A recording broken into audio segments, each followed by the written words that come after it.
for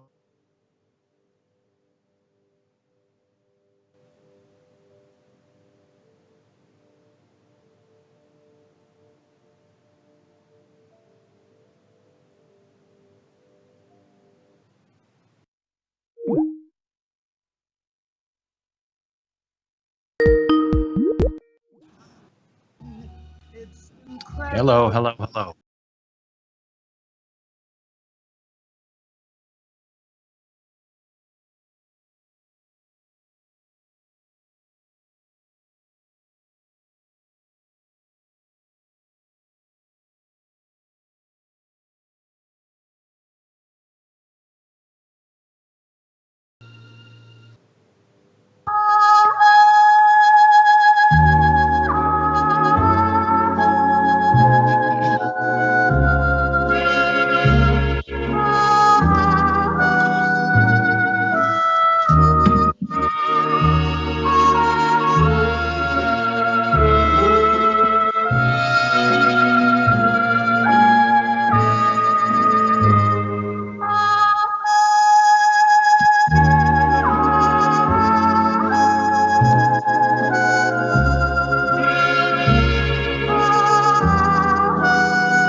It's time to say goodnight and count my blessings. Because in Canada, we are thankfully in a country, there are some warts, but the country gives us freedom, choice, the ability to connect, the ability to correct our mistakes. And as the Psalm says, fear no evil. I am thankful for all the benefits my tax dollars afford me. Policing, firefighting, emergency facilities, and most of all, at my age, my health. Canada, for me, is like the turkey with 7 legs. No one is left out. Until Sunday at 7, I'm George Jernescu, left with the need and the want to say, I won't stop loving you.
And welcome to the Audio Imaginarium. Come on in, weary traveler.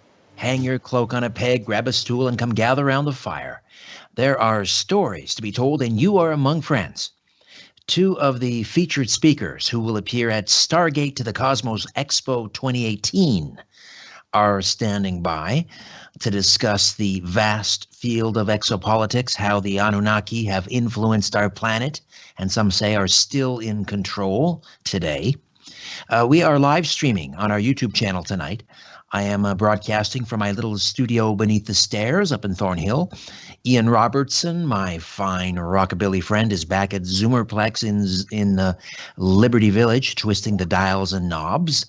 Ryan White is producing the live stream from his secret lair somewhere in East York. And Albert is monitoring from his bunker. And I have no idea where Albert lives. Albert once offered to have me and Ryan and Ian over to his place to watch a hockey game, but under the stipulation we had to be picked up in a minivan with blacked out windows, and then we had to agree to be blindfolded. Do you remember that, guys? And we just kind of backed out of the room and said, no thanks. Anyway, check out the YouTube channel, and please hit that red sub button if you haven't already done so. Just a reminder, next week on the program, our dear friend, paranormal investigator, Rosemary Ellen Guiley, makes her regular monthly visit. Now, big UFO ET conference coming up in a few weeks in Albuquerque, New Mexico. Stargate to the Cosmos Expo 2018. And we'll get some more details in here in a moment, but it's October the 25th to the 28th. My word, what a lineup. You should see the list of speakers. I haven't seen anything like this.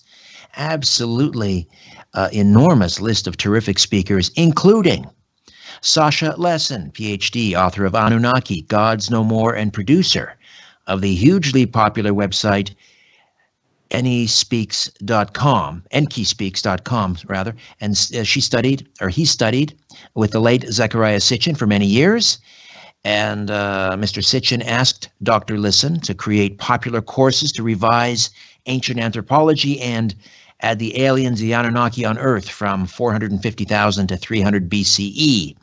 Janet Kira Lessin is a lifelong scholar, an experiencer of extraterrestrial and interdimensional contacts, a radio host, and a student also of Zecharia Sitchin.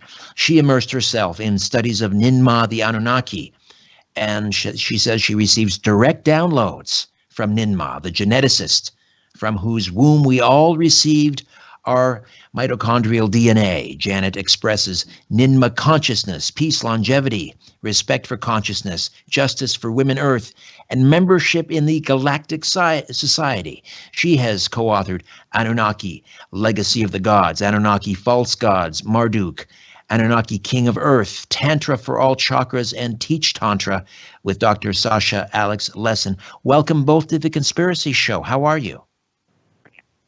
We're great. Thank you for having us. Thank you, Janet. And are you there, Sasha? There? Yeah. Are you there, Sasha? Yeah, can you hear me? I can. Excellent.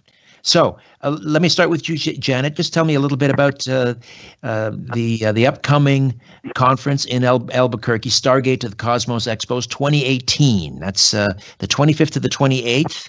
And tell me about that. Well, it's at the the Ramada Midtown in Albuquerque, and it started with a download. I'm a Contact the Experiencer, lifelong, back to the crib. And on January 1st, I got this download that says, vacation's over, time to put on Stargate to the Cosmos. And I went, what vacation? But I understood what they meant, or what this download meant. We had created this with Robert O'Dean. He's one of the first generation whistleblowers in 2011, going into 2012. And it just didn't happen. We were sitting there at a meeting in Phoenix, we frequent the UFO Congress, and there was about 25, 30 people. And we started it, but it just didn't happen. So here it was, the first of 2018, and I said, okay, it's my turn to do this. If it's supposed to happen, will you please, whoever's talking to me, give me assistance with a positive sign? And so I put out an email to the world, and I got this onslaught of responses, all the positive, all the yeses, and the venue worked out, everything is happening. really quickly, and my initial thought was 2 days, you know, about a dozen or so, 18 speakers, and before I knew it, the guide said, respond to the yeses. Say yes to the yeses. So I started adding people, and then I called the hotel. Do you have another room? Do you have another room? So now we're 6 rooms, 4 days. We have about 50 to 60 speakers. We have one room called the Embassy 3, which is dedicated to panels. We've got between 6 to 10 people on each panel. We're just going nonstop with all the different ideas, all the concepts, connecting the dots, assembling this giant puzzle. And our saying is #WeAreDisclosure. So we're not like giving it to some outside powers or other people, or waiting for the president or Putin or somebody else to create disclosure. We are disclosure, and we have all these whistleblowers, secret space program people, lifelong and contactees of all kinds, people that identify as abductees, and people who are contactees and ambassadors, and we have all kinds of other people with different things like paranormal. So spirituality, consciousness, we have Tantra teachers, and it's just grown with all these people. And the main reason I know all these people is because I've been doing a radio show called Aquarian Radio since 2012. And so that's kind of our baby, and we're giving birth and launching the Stargate to Cosmos in about 17, 18 days. I have to look at my countdown. That's right, and we're 17 very days. excited, very excited. You know, sometimes people start small, but you just went in whole hog, didn't you? You just jumped in with both feet. I mean, this is an enormous undertaking. I wanted to ask you, Sasha, I just wanted to throw this out there. Do you think, because we keep getting teased with disclosure, oh, it's just around the corner, it's just around the corner. Then, of course, we had the New York Times article in December. Do you think that we are at risk of disclosure fatigue? Just anybody who's got a paranormal experience in the other sphere can go inside and disclose. All you got to do is just realize that there's a fractal in you of everything and everyone that is.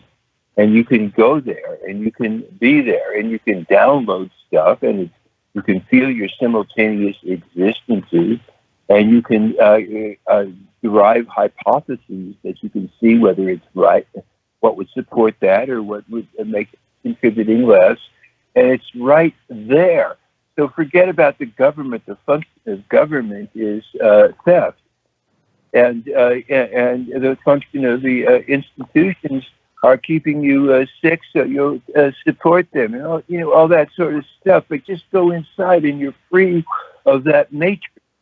And so that we have brought together the wisdom of many people, each of whom symbols in a different and idiosyncratic way, which is going to contribute to our lights are there. We don't have to wait for government officials who are just thieves anyway to tell us stuff. That's what I think. Well, yeah, I think I would agree that I think for those who subscribe to this idea that we don't have to wait for an official announcement on the White House lawn. That's not going to happen. But I think still, people need to see that headline. They need to see some report on CNN or Fox News or wherever it is. They need something official. It may not come from a government body because, many subscribe to the idea that this has been farmed out and has been privatized, and it's, who knows, maybe it's the folks at Sony and their research and development department that have the, that know more than the president, perhaps. But they do keep stringing us along, don't they? Absolutely. If they would come in and release documents that we have that are on file that people in the right part of government have access to, it could be all over. And the wonderful things that we've learned from our alien contacts could be made available to the civilian population for their benefit. I agree with you. Documentation up immensely. Janet, did you want to weigh in on this? Yeah, I wanted to weigh in on this. One of the things that's happened this past year for me personally is I had a craft come. It materialized in out of kind of twisted in like a pretzel out of hyperspace, and it unfolded itself, and it was right in front of me, hovering above my deck here. It was here in Hawaii, overlooking Haleakala, and it hovered there, and it started to communicate with me. It was broad daylight. There was a few puffy clouds. I was talking to my girlfriend, and I said, "You wouldn't believe it. A craft just appeared right in front of me." And it stayed there for 20 minutes. It was communicating with me telepathically. I went to go for the phone, the camera, in the phone. It says, "You do that, we're going to blink out. We're not going to let you photograph us." So things like that have been happening all over. These different indications. I get reports all the time that they're starting to really show up, like in the living room. So especially in the area we're going, which is Albuquerque, New Mexico. There's the Sandia Labs and the Sandia Graves that are under Sandia Mountain, and they're in communication with Sue Walker and a couple other people, and they're kind of tricksters. They've been, appearing in people's places. One of our speakers, he woke up in the bathtub and it was cold, completely naked, and it's like, what's going on here? So some phenomenon has been going on with our speakers. So we're hoping, we're going to do some CE5s, calling in them night vision goggles. We're going to do like a group meditation. We're going to invite them in. And so hopefully they finally show up. I know I can't make any promises, but I personally have experienced a lot of magic, a lot of wonderful magic things and interactions with Janet, I've got to jump in here. Apologies, I've got a break coming up here, so we'll take a time out, come back, and continue to discuss Disclosure Exopolitics. Janet, Kira Lessin, and Lessin, Dr. Sasha Lessin, both coming up at a big Stargate Cosmos Expo 2018 in Albuquerque. Back with more of The Conspiracy Show. Stay with us. You're listening to The Conspiracy Show with Richard Syrett from Zoomer Radio.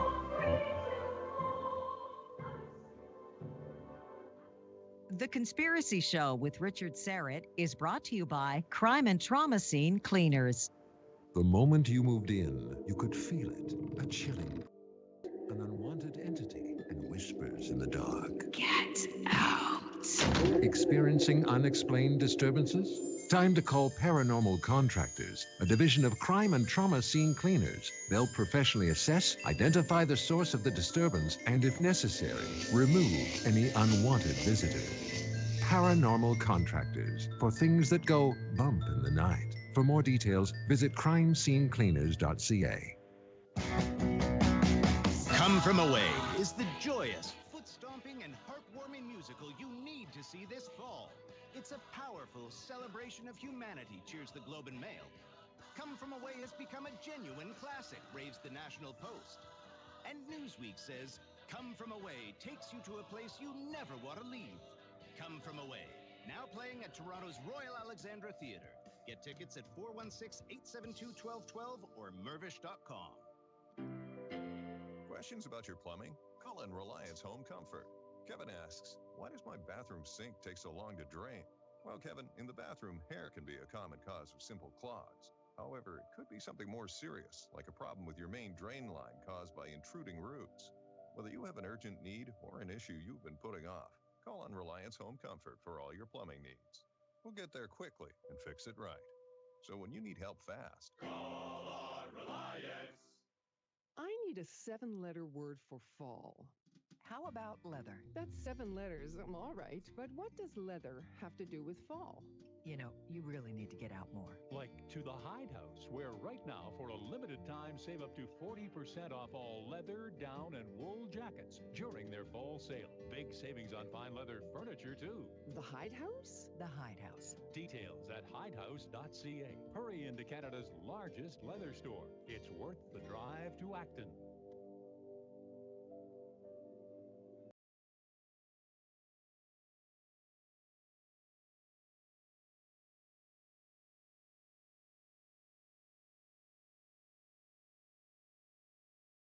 There's smoke, there's The Conspiracy Show with Richard Syrett from Zoomer Radio. Welcome back. Stargate to the Cosmos. That's a cosmic consciousness conference coming to Albuquerque later this month, October 25th to the 28th. And we have linked up to the Stargate Cosmos Expo website at strangeplanet.ca. Dr. Sasha Lessin and Janet Kira Lessin are with us. They'll be two of the featured speakers at the conference, the organizers. And we're talking about exopolitics. I wanted to ask you both about working or studying with Zecharia Sitchin. How did that begin? How did you hook up with Zecharia, and how did you come to be studying with him? Okay, can you hear me? I can, yes. Can you hear me okay? Okay. Can you hear Sasha? Sasha, would you like to speak in? I'm trying to find the adapter for the headphone. But anyway, Sasha. Go ahead. Questions, yeah. How did you come to learn about Zecharia? Is the question you asked. Okay. Well, Zecharia Sitchin, I had heard about Sitchin back in the 70s when he did the 12th Planet. And when I moved here to Maui, Hawaii, to live with Dr. Lessin in 1997, he was, his best friends were the people who ran the Prophets Conference. And they came over one day and they said that Zecharia Sitchin was putting on a certification program. And I had introduced Dr. Lessin to Zecharia. I put the Gods of Eden on the back of his toilet. Because, when you move in with somebody, how do you tell them that you're an ET contact experiencer and about all this stuff, right? You don't know, what's their perspective on the ET phenomenon. This is 97. So he came out one day and finally picked up the book. He says, "Is there more?" And I said, "Yes." So we went down to Borders and bought everything they had on Sitchin and anything related. And then this great synchronicity happened. So we were invited to study with Zecharia Sitchin, and we were in on the first one. There's a wonderful documentary, little mini documentary. It's out on YouTube called "We Remember Zecharia." And there's Dr. Lessin, was a PhD in anthropology, and he can tell you his story. But so we were just absolutely amazed that we got invited to join this, and we followed Sitchin for about 10 years. He passed in 2010, Right. And we kept flying to all his certification classes and the reunions of they're called the Sitchinites. There's a whole group of about 200 people that followed Zecharia. Many have already passed over. It was like 20 some years ago, and we're still here, and he told Dr. Lessin he wanted him to create a educational program because Dr. Lessin is a college professor. So he took the gauntlet and off we went. Do you want to try speaking, Sasha? Hopefully everybody can hear. Are you there, Sasha? Yeah, I'm here. Can you hear me very well this time? It's a little better. It's a little muffled, but yeah, if you could just speak up loudly and clearly. So yeah, studying with Dr. Sitchin, and did I hear Janet correctly that you're teaching Sitchin in college? Sitchin's theory in college? Yeah, I'm not teaching in college now. I'm just teaching it freehand at seminars and stuff. I'm retired. I'm an old dude, but it's what's called an ethnologist. That means you sort of put everything that you learned your whole life together and try to make some bigger picture out of it. And so that's the big conspiracy. This conspiracy show about Zecharia is that we are all one, and all these people on this planet are the same people. And and once we really look at our history and understand how from the get-go, the first boy, the first Adam that they created as slave clone was brown, and the first girl that they, as the female clone, was sandy blonde with blue eyes. So from the very, very beginning, we start out with that. Wow, all the people descended from the Anunnaki. We are. They were there from the get-go. but it's way more complex than that. And I don't know how we're going to go into it, but we are the product of lots and lots of genetic intervention over many, many millennia. Right. And we're all one. Would it be fair to say that Sitchin was sort of the grandfather of the ancient alien theory? I mean, it all starts with him. I would say that Van Daniken and Velikovsky came out earlier than Sitchin did. However, they're all correct. It's Kroeber called it the oikoumene. Once the time for an idea has come, people spontaneously come up with that same idea at the right time for it, right time for people to understand that. And so yeah, Sitchin was one of the contributors. Now, and so were these other guys. And what happens is that the storytellers always tell the stuff from their own perspective. And the people from Nibiru, the Anunnaki, were latecomers. And there's lots of stuff that they didn't tell about, but now we know from archaeology, from listening to the indigenous people of North America, South America, we are learning a lot about many blends, and we have the genetic evidence now of these various people, how they spread and how they shared things, and the technological society that they had, terrible warfare that they engaged in, just as we do now, and the addiction they all have to hierarchy and putting women down and being top dog and greedy. Okay, yeah. Unfortunately, Sasha, your line is breaking us up on us quite a bit. Let me throw this over to Janet, and maybe I can ask Ian back in studio if we can reconnect with Sasha and try to get a better phone line, because it's just it's a little difficult to hear at times. Yeah. How can I give you the other? How can I give you the other number? Do you want me to just say it? I'm okay giving it out. Well, maybe when we'll be going into a break in about 10 minutes, and then we'll try and reconnect with Sasha and try a different number. But Janet, those not familiar, and it's hard to imagine that there are those out there who don't know about Nibiru and the Anunnaki. But just give us sort of the thumbnail sketch of Sitchin's. It's not just Sitchin's theory, but he's the one that really interpreted the Sumerian cuneiforms and so forth, where this Sumerian Genesis or creation story comes from. So just give us Sitchin in a nutshell, if you could. Okay. Someone just called my number. Were you trying to call the other number? Anyway, I'll let it go. But so Zechariah Sitchin, back in the, I think it was 76 or 77, he started to publish his works on the deciphering of the ancient neoforms. He was a linguist. He was a student of all the Bible and other books like that. Okay, hold on. I'm speaking. I can't do two things at once. I want to know another phone number. Here. Okay, so let me think where I was. Okay, so here's one. Okay, he's got to get out of the room here. Okay. Okay. Sorry. So anyway, he published his book, and it was called 12th Planet. It was very revolutionary.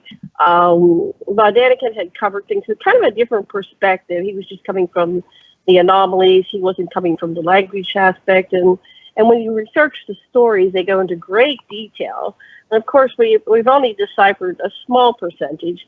But the story of Enki and how he came from Nibiru and he followed Enlil, or Enlil followed him, and they followed Alalu, and this whole story, which was parallel to the Bible, but different, completely different perspective of the creation story, and it was very logical, precise, and it was like a big aha. Anybody who studies Sitchin or Lessin now, because Lessin's taken the material and made it more kind of less like a college thing, more understandable, just more user-friendly to say that. So anybody who goes into it, and I hear this every day, I hear people say, I started studying this information and oh my God, it just makes so much sense. And when you look at the Sitchin material and the other variation on the biblical information, then you go back to the Bible, it's like, well, that's obvious. That was just a bunch of people, especially stories like Sodom and Gomorrah and the angels. Those are just emissaries. They came in, they had meals. I just had a wonderful guest on 2 weeks ago, and he was very, very, very Christian, very evangelical, but he's a police officer, so he started applying the same tactics from his police work to the Bible, and the whole other story emerged, just like Sitchin. So people discover it in different ways. Sitchin was a student in a Bible school or whatever when he was a child, and he started questioning the interpretations because he was a linguist. He understood the language, and the teachers would just say their interpretations. He said, that's not what it means. That's not a Shem is a rocket. A Shem isn't whatever the teacher was trying to say. So Sitchin went on to write about, I forget how many exactly, 10 to 12 books on his research. He would travel around the world, and he would look at these artifacts, and he brought a lot of them back. He had the largest private collection of all this in the world. I'm not sure where it is. He died. He went to his family, so we're trying to figure that out. But then a lot of other researchers came along. We started researching. We had Lloyd Pye. What was his name? Neil Frieger. Lots of other researchers have looked at this information and reached similar conclusions. Right. So the idea that this planet Nibiru has this long elliptical orbit every 3,600 years, it swings by, and at some point, every 3,600 years, I guess the Anunnaki would come to Earth and reboot sort of this genetic experiment that they had going on to create man. Well, they've been here ongoing, and they never left, and that was one of the things that we've found out, that now they would have a greater influx of Anunnaki who would come by and visit, and more interactions every 3,600 years. And periodically, sometimes the incoming Nibiru and its planets and moons and all that stuff would, wreak havoc. Right, they would create perturbations, and some say that may have been responsible for the Great Flood and so forth. Yeah, and during there were different episodes during the Exodus. There were some interactions with either the Nibiru itself or the what's the field of debris called, honey? Are you still there? Did you get on the phone? No, they're working to get them on the other phone. So anyway, there's lots of episodes, and if you break it down into the different stories where there's major volcanic eruptions, it might be part of the influence was Nibiru coming closer into the inner solar system. And we're actually experiencing extreme global warming, and then some of it is pollution, but some of it, the planets are heating up. Some of it might be Nibiru coming through. Do you want to just take my phone? Okay, I'm going to give him a chance. I'll go work with the tech to get the other phone going. Okay, hold on. I'm going to pass you. All right. Okay, we'll get Sasha back in here. So, Sasha, if I'm remembering correctly, were we created? Was the purpose of this experiment to create a slave race? Yes, that's right. But let me just. Okay, yeah, that was exactly the purpose. The Anunnaki volunteers who were working in the mines in Southeast Africa, getting gold, after years, decades underground, were on the verge of mutiny. And so Enki, who was their scientist, was experimenting with, he had seen Bigfoot's ancestor, Homo erectus, and he was amazed that this being was telepathic and was letting other animals out of traps. And it was just like compassionate. The Anunnaki were not like that at all. He said, we could use some of that. And so then he was doing these experiments anyway. He got the miners to mutiny, and the boss came down, and he came down, and they said, hey, we're going to kill you. You're not going to make us work forever. And Enki comes in, and he says, hey, wait, we don't have to have this war. You know what? I can make slaves, and these guys can go home. They already worked 2 decades. And so, okay, that was the deal. So that's how it started. They were supposed to be, from the get-go, supposed to be slaves. But when things got bad, at some point, they just left the mines and mutinied and said, you know, they were made about 300,000 years ago. And 200,000 years ago, they just walked off in the bush and said, we're not going to go for this gold stuff. We can just make our own life. At that point, Enki decided he was going to up-level us. And he made some babies, made Cain and Abel as his babies, etc. It goes on with this wonderful child called the Dappa that Enki created. And this genius, it shows that what we could be. And the ruling people on Earth for a long time were the descendants of a Dappa. All right, we'll take another time out. Sasha, Lessin, and Janet Lessin, stay with us. For the full 2 hours, we'll open up the phone lines also at the top of this hour, take questions and comments about exopolitics, disclosure, Zecharia Sitchin. We'll kick it around right through until early morning, right here on The Conspiracy Show. Don't go away. This is no place for the naive or the faint-hearted. The Conspiracy Show with Richard Serrett from Zoomer Radio. In celebration of Zoomer Magazine's 10th anniversary, we invited Canadian associations to nominate their most inspiring members. And we got some amazing Zoomers. Like Canadian equestrian Bruce Lamb, 55, who successfully competes with his horse Gamble, runs marathons, plays hockey, and volunteers for charities. How does Bruce reinvent aging? I'll rest when I'm dead, he says. Until then, I'm going to squeeze every ounce of life. This is one way to reinvent aging. Let Zoomer show you more. A celebration of taste. Make Mandarin your destination for a delicious celebration. The Moon Festival is on now. We've added new dishes to our award-winning buffet for a limited time.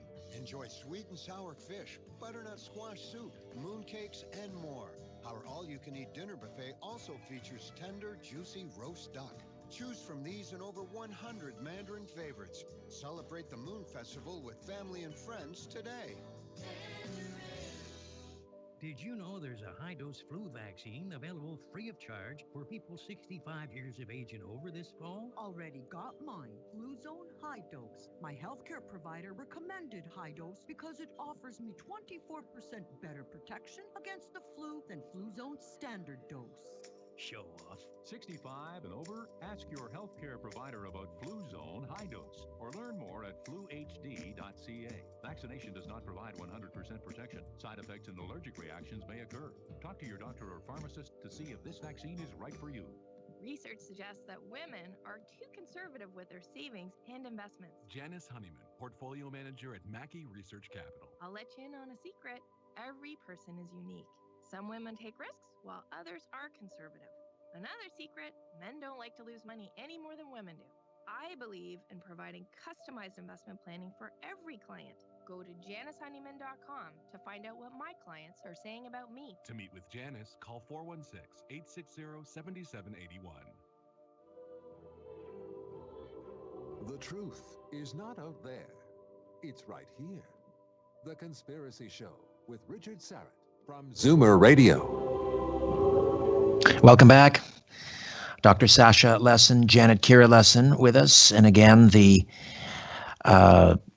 big conference coming to Albuquerque, New Mexico later this month, Stargate to the Cosmos. And that is October the 25th to the 28th. And we've linked up to that website at strangeplanet.ca. Just click on Sasha and Janet's name, and it'll take you right there, and you can register and get all the information. And check out the speaker lineup. There's something like, I don't know, somewhere between 40 and 50, maybe even more speakers. And we're talking about Zecharia Sitchin. Now, if we are the result of a genetic experiment between the Anunnaki and primitive man, Homo erectus, rather. I mean, where would we find the fingerprints in our genes? Is there DNA that points to that? Yes, you can actually see. Just look at the lineup at USC in Los Angeles, and where have all the Neanderthals gone?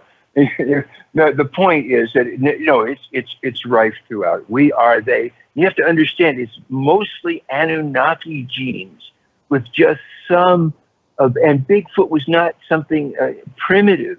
You understand? Bigfoot is an intelligent creature that is it can move in and out of dimensions, all kinds of things, and was deliberately placed here as a result of the Council of Hatona a long, long time ago. And Bigfoot we didn't evolve from anything like Bigfoot. Bigfoot's got flat feet. His hands comes down past his knees.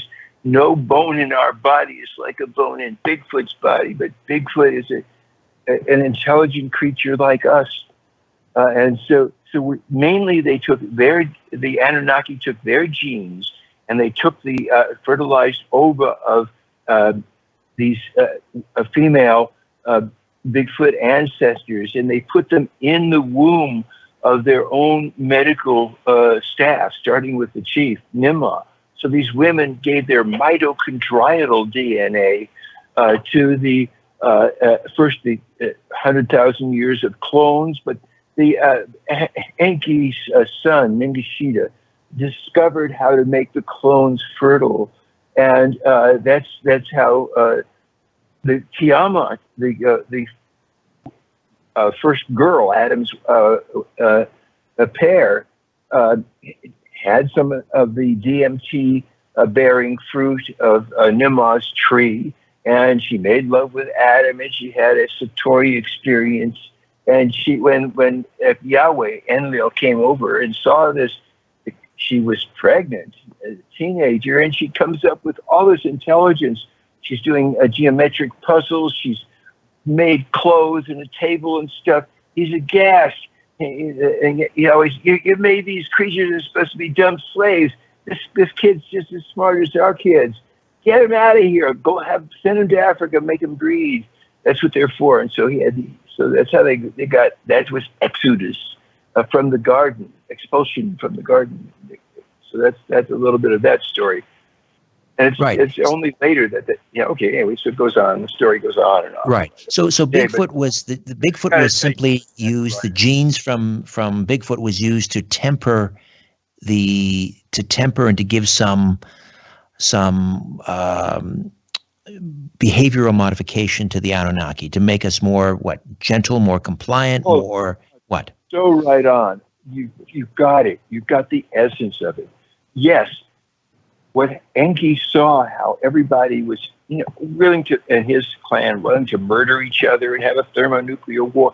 He saw compassion. If only we could be more compassionate like these creatures, and telepathic. You don't have to blah, blah, blah, talk everything. They communicate. You know what? I bet you if we concentrated, we could even do that too. And so when he had his son, his son Adapa, that's when he was incredible intelligence. This kid was running everything. He had his own plane and everything. And Enki's son Enki had a son with his own daughter, who was named Titi, and that son was Cain. And when they were going to kill Cain for murdering his brother, he said, "No way, you can't kill Cain. Cain is my direct son." And so it's a big deal. These guys are obsessed with hierarchy and who's in the royal line. And that's their mistake. They think they're better just because they're in some line, but everybody's got their light to shine. Right. Now, who is in line right now? I mean, who is running the show? I mean, is there a direct descendant? Absolutely. What has happened, it's been very, very, for most, after the great nuking in 2024 BCE, Yahweh Enlil ordered the nuking of Sodom and Gomorrah and the cities of Canaan that had gone over to Prince Marduk to the other side, and also of the Sinai spaceport before Marduk and his forces, Marduk is known as Ra also, came up from Egypt, and Marduk's son, Nabu, had turned the cities of Sodom and Gomorrah and Zoar against Yahweh, against Enlil. And that's their sin. It wasn't that Sodom was doing sex. It was that their sin was that they went on the other side. And so Yahweh ordered the nuking of the Salt Sea, which became the Dead Sea, and the Sinai, which became Tephra, just all burned out. But the clouds from this nuking blew all over Sumer and blew all over Enlil, Yahweh's place. And the Anunnaki, of course, got off in their planes and submarines and stuff. But all the people of Mesopotamia died, and that's when Enlil agreed, let Marduk rule things.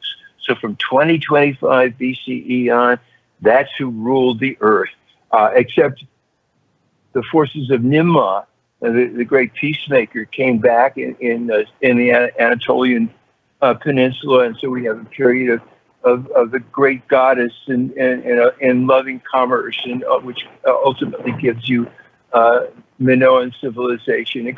We go on and on with the history, but it's complex and it's so interesting. Right. Now, speaking of Ninmah, and you say this is the geneticist from whose womb we all received our mitochondrial DNA. So she is, according to this theory, the mother, really, of all of us, correct? Well, it's not just she, because the girl was implanted in Enki's wife, who's named Damkina. And that girl, the first girl in our species, Tiamat, was a blonde, sandy blonde, blue-eyed girl. The first boy was brown. The first girl was white in our species. All right, Sasha, I've got to take a time out. We'll come back, and I want to talk to Janet about her downloads, her direct downloads from Ninmah. We'll be back at The Conspiracy Show. Stay with us. When in doubt, blame the government. You're listening to The Conspiracy Show with Richard Serrett from Zoomer Radio. Imagine if you had a gateway into the unconscious mind, the ability to discover the truth and what people around you are really thinking. Now's your chance. Crime and Trauma Scene Cleaners is proud to present, for the first time in Canada, lectures with the legendary David John Oates, founder of Reverse Speech. A natural truth serum, Reverse Speech lets you hear what others are truly thinking. For more info, visit crimescenecleaners.ca.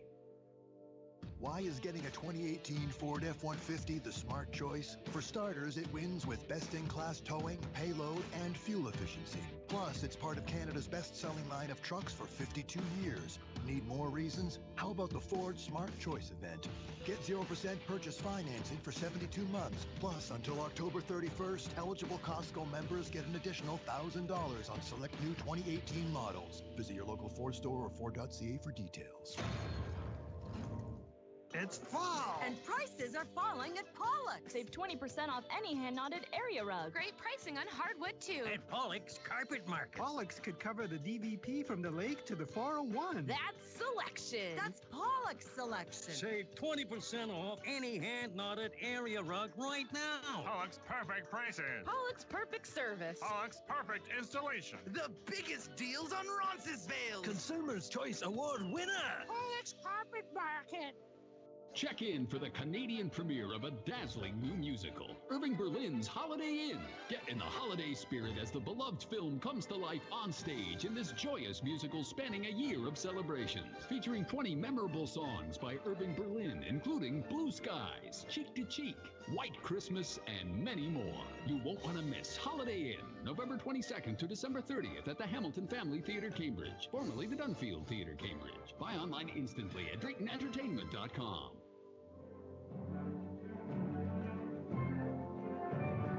Peering into the shadows, where the truth often hides. You're listening to The Conspiracy Show with Richard Serrett from Zoomer Radio. Dr. Sasha Lessin, Janet Kira Lessin, my guests for the full 2 hours. We'll open up the phone lines as we head into hour 2 here momentarily. I wanted to ask Janet about your direct downloads from Ninmah. When did these start, and in what form do they take? Okay. Well, I'm a tantrika. My husband and I, for the first whatever years, ran the School of Tantra here in Maui, Hawaii. And so I've had what's called a Kundalini awakening, and using tantric practices, which are kind of sexual in nature, but they allowed me to open all my chakras and open my hailing frequencies and access other realms. I came in, like I said, as a contact the experiencer, and I've always had out-of-body experiences, so this is quite natural for me to take it to the next level. So using Tantra techniques, I cleared all my chakras through psychotherapy and doing my inner work, and then eventually I accessed the higher realms. One of the books that we could read about this is called The Emerald Tablets of Thoth, where he learned how to access out-of-body experiences and able to zoom through the galaxies and universe. It's something that you can learn and can do, but it's very detailed. And so we didn't intend that, but that's one of the side effects. Also, what happened was in the late 80s, I did a hypnotherapy regression, and I was taken back to a lifetime on Nibiru. And somehow I'm associated with Nima. I want to say I'm an aspect her, I'm a fractal of her. Genetically, I'm related to her. I have a lot of the royal bloodline in my genetics. I'm all Celtic, Scotch, Irish, French, German, English, everything from Northern European, French a little bit. And so all that's within my genetic structure. And I think that's one of the reasons why I'm able to access the Anunnaki, because on a soul level, I'm part of that soul family. And so anyway, how it in what form does it come? Well, I've opened hailing frequencies, and we would do ongoing practices for years and years and years. And now that the hailing frequencies are open, I'm in contact. I go to Nibiru. I was there last night. It's very profound. It's a much higher vibratory frequency. It's different than here. And I get information and I bring it back because, that's why I was born. People can find out why you come to the earth. You can basically ask yourself and be open to receive the information, because I wanted to know what my mission is, why I'm here. So part of my mission is to bring humanity to higher consciousness, higher awareness, so we can truly access the golden age of Aquarius and join the Federation. And I know it sounds kind of corny, but that's really what it is. This is all doable, all possible, and that's part of, this information I've received about the conference and why it's happening. If it wasn't what we're supposed to do, I would have had all these no's, and we wouldn't be doing anything. But it is happening because people are responding to this energy, which is about true, authentic disclosure, not disclosure where somebody else is in control of everything, but one where we will be invited to join the Federation. And anyway, well, where do the Greys fit into this? I've had tons of interaction with the Greys. So they're they have their droids and they have their real Greys, and they come from many different planets. And there's an aspect that may be from the future. They're related to us. We have children with them.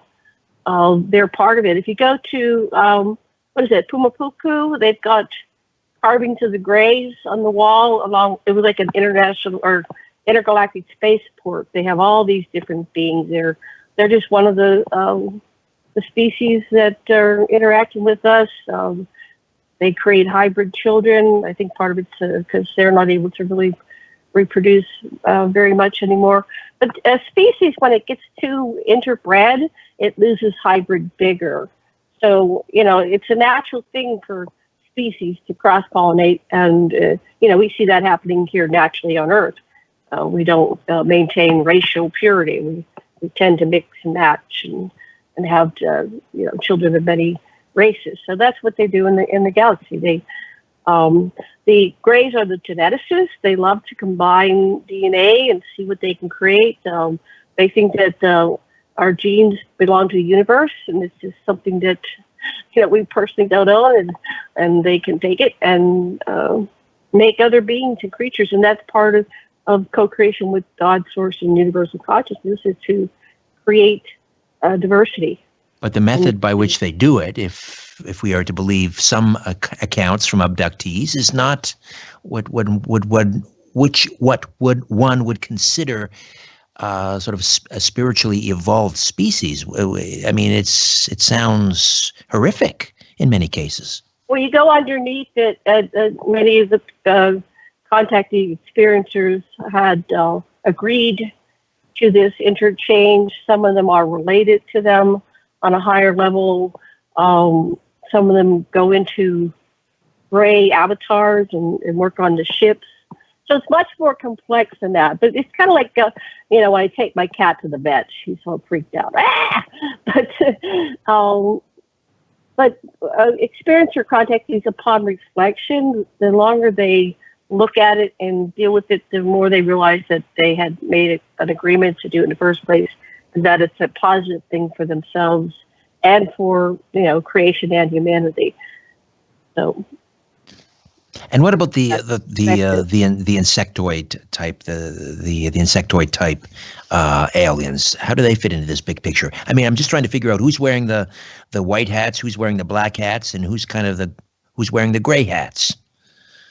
Yeah, well, I've had nothing but positive experiences, and I've had experiences with them all.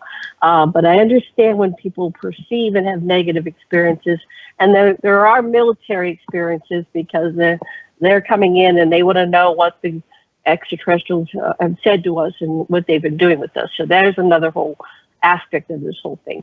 But the tall mantis, the mantis, I find them to be very loving and kind. I had a deep healing with the mantis. I was on the verge of death, and they restored my health. And a lot of experiencers receive healings. I collect stories. I don't hear a lot of negative stories. And Free with Ray Hernandez and the Edgar Mitchell organization, they're finding that most of the experiences are positive. And so, are they positive? I think so. Are there negative species? I haven't really encountered them. Are there factions that don't want us to evolve and become conscious and join the Federation or whatever it is, the other paradigm of species and their interactions? Yes, there are people that don't want to change the status quo and they want to maintain it. So then, I'll direct this question to you, Sasha. Why are these spiritually evolved, technologically evolved extraterrestrial civilizations keeping things like free energy from the masses? Why are they allowing what we generally refer to as the elites, or what Richard Dolan talks about, this breakaway civilization? Why are they allowing them to keep all the toys?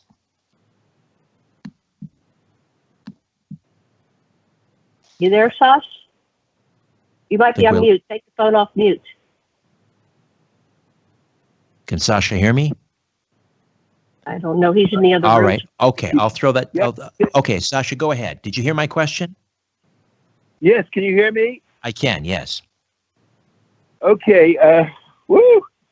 Okay. It's really great to talk. First, I got to go back to the part that I was hearing Janet say about when Nibiru passes through. Nibiru passed at one point too close to Uranus, and it's sped up, and it's not. Nibiru itself isn't going to be here for quite some time, not till 2,900 or so. But what has been going through is the 180-degree debris that follows Nibiru on its orbit, and some of this stuff has passed through, and we've actually been in the skies. People definitely reported pictures of Nibiru, Nemesis, the red binary, it's a subdwarf that Nibiru basically goes around. So it's nothing to worry about. Don't worry about Nibiru messing you up. It's spectacular. It's there. It's photographed. Don't worry about that. Okay, then I want to say about the Anunnaki not having left. Not only have they not left, but Enki, the scientist himself, has directly talked to Zechariah Sitchin, my teacher. They would have conversations. And Neil Freer, the philosopher, And so Enki has directly had conversations with teachers and basically said, I want this communication using Michael Lee Hill, sort of the modern representative of Enki. We're getting all these crop circles, which can be read. I mean, this is the time when the Galactic Federation has ordered the Anunnaki. Listen, you created these people. But you left a mess. I said Marduk was in charge for a long time, and he pretended to be all these different nations, and said he said, I'm Yahweh, and I'm Inanna, and he had these different nations that were all run by him, fighting each other and all this stuff, staying on top. Finally, Nanar, the king of Sinai, who was also had gone back to Nabi, came back and said, it's Allah, and said, we got to stop this guy. And his agents were assassinating Marduk's agents. And finally, the Galzu, the Federation, sent their representative and said, knock it off. It's time to end this Satya Yuga. This Kali Yuga, and it's time for the Satya Yuga, the age of Enki, Aquarius, to come in. And you guys have a responsibility. Toss said you were coming back December 21st, 2012, and we mean it. You guys must be at peace on this planet, and we made a mess, and we're here to help you. That was the message that they've been giving us, and that's why our conference is so exciting, because Michael Lee Hill is actually going to be there, and he's recognized by the Indians as the peacemaker, and he's recognized by people who know what he's talking about, that this guy is the one that Marduk and Loki and these other Anunnaki around are calling commander. So we're going to have Michael Lee Hill at the conference, and he's got a lot of stuff to share. All right, we're going to take a time out. What was the question he asked? Well, we'll address that when we'll come back. He was just kind of picking up on a few threads that we left dangling there. Thank you for that, Sasha. When we come back, I want to ask you again about why the human breakaway civilization that Richard Dolan talks about, why they get all the toys, the alien technology, and why aren't these advanced civilizations kind of spreading some of that love around for the rest of us? We'll talk about that. We'll also open up the phone lines, questions and comments for Janet and Dr. Sasha Lessin right here on The Conspiracy Show. Don't go away.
This is Zoomer Radio, CFZM FM and CFZM AM. Owned and operated by MZ Media Incorporated.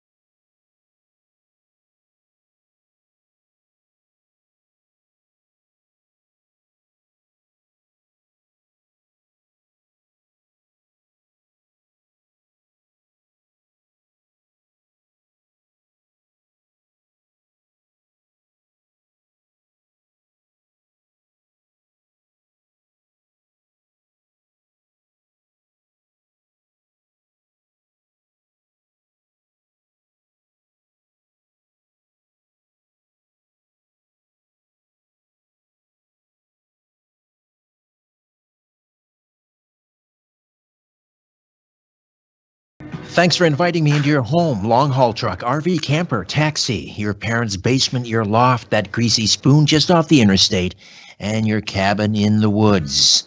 Hello to everyone listening in on our flagship station, Zoomer Radio, AM 740 and 96.7 FM here in Toronto. Hi to all of you checking us out on one of our affiliate stations across North America. Howdy to those of you who catch the show using the Conspiracy Show app, those of you who stream us on our YouTube channel. However and wherever you're listening, I bid thee the warmest of welcomes, and I thank you for your fine company. Dr. Sasha Lessin and Janet Kira Lessin, stay with us for this hour as well. We'll open up the phone lines, and just a reminder that they are the organizers and keynote speakers at Stargate to the Cosmos, which is a big conference coming up in Albuquerque, New Mexico, October the 25th to the 28th. And again, we have linked up to that Stargate to the Cosmos Expo website at strangeplanet.ca. Just go to tonight's show and click on Sasha and Janet's names, and that'll take you right to the website. Let me reintroduce Dr. Sasha Lessin, author of Anunnaki, Gods No More, and producer of the hugely popular website, enkeyspeaks.com. He studied with the late Zecharia Sitchin for many years, and Mr. Sitchin asked Dr. Lessin to create popular courses to revise ancient anthropology and add the aliens and the Anunnaki into the mix. Janet Kira Lessin is a lifelong scholar and experiencer of extraterrestrial and interdimensional contacts. She's a radio host and a student also of Zecharia Sitchin's. She immersed herself in studies of Ninmah, the Anunnaki, and receives direct downloads from Ninmah, the geneticist from whose womb we all received our mitochondrial DNA. Janet expresses Ninmah consciousness, peace, longevity, respect for consciousness, justice for women's earth, and membership in the Galactic Society. She's co-authored Anunnaki, Legacy of the Gods, Anunnaki, False Gods, Marduk, Anunnaki, King of Earth, Tantra for All Chakras, and Teach Tantra with Dr. Sasha Alex Lessin. All right, so back to you, Sasha. I was asking you about why the elites, or as Richard Dolan refers to them, this breakaway civilization of humans here on Earth, why they seem to have access to the alien technology and perhaps free energy and so forth, and we're not seeing any of the benefit. Where are the Anunnaki in all of this? Why aren't they allowing us access to this important technology? This mess and this way of functioning, and it's not working. And Anu, the guy who resigned as king, and the Federation has they're all committed directly to getting rid of the mess that they've created. They realize they've created a total monster of these of intermediaries who have a kleptocracy. The function of government is theft for those on top, and all the institutions like medicine keep people sick, and you're going to find a cancer, just give us cure, just give us some more money, and we're close to it, and you get addicted to our drugs, and it goes on and on and on. Anyone that studies any of the entrenched industries or government and how it works and how judges are selected, and and how the mafia and intelligence agencies work to suppress the people, know that there is a criminal element that has to be removed from authority, from power. I don't want to kill anybody or anything, but just there's got to be truth and reconciliation, and we got to knock off this crap.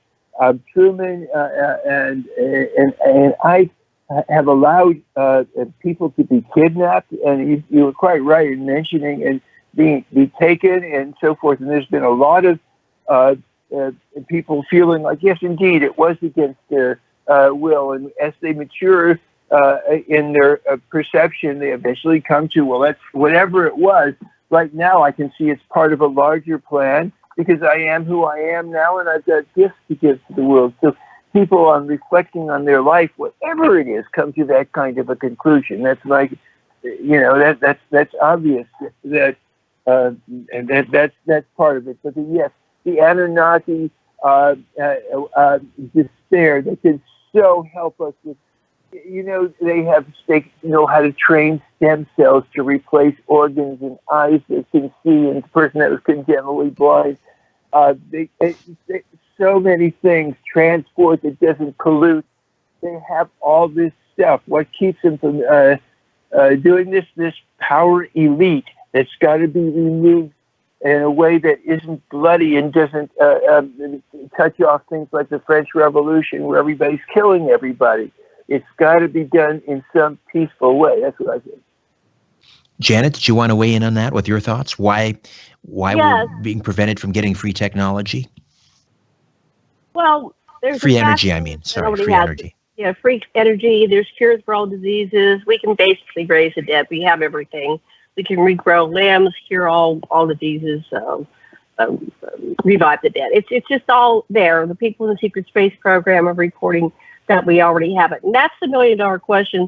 Why isn't it coming up? Well, part of it is because human beings are a commodity. We're being used as slaves. They talk about the human trafficking here on Earth and the child trafficking. It's throughout the galaxy. It's throughout the solar system, especially. And so people are being taken from the red by this military faction. There are apparently a number of factions, like 6 or 7 different space programs. There's the Nazis. There's all these different factions. I know Corey Goods outlined them, and I haven't bothered to memorize them.